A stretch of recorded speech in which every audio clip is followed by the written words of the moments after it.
మరి ఏప్రిల్ 30వ తారీఖు అంటే ఎల్లుండి లక్ష్మీ కుబేర హోమం జరిపిస్తున్నాను.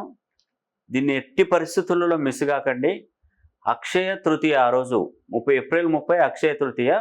ఆ రోజు కనుక మనం లక్ష్మీదేవి హోమాన్ని జరిపించుకుంటే అమ్మవారి అనుగ్రహం తప్పకుండా ఉంటుంది. మీరు రుణ బాధల నుండి విముక్తులవుతారు. వ్యాపారంలో నష్టాల నుండి లాభాల్లోకి వస్తారు.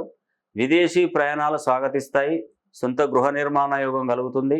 కోల్పోయిన డబ్బును కూడా తిరిగి పొందడానికి ఈ లక్ష్మీ కుబేర హోమం అనేది కూడా జరిపించుకోండి. మీరు చేయవలసినటువంటి కార్యక్రమం ఏంటంటే, మీరు దేశ విదేశాలలో ఉన్నా పర్వాలేదండి, మీరు ఈ హోమానికి అటెండ్ అవసరం లేదు.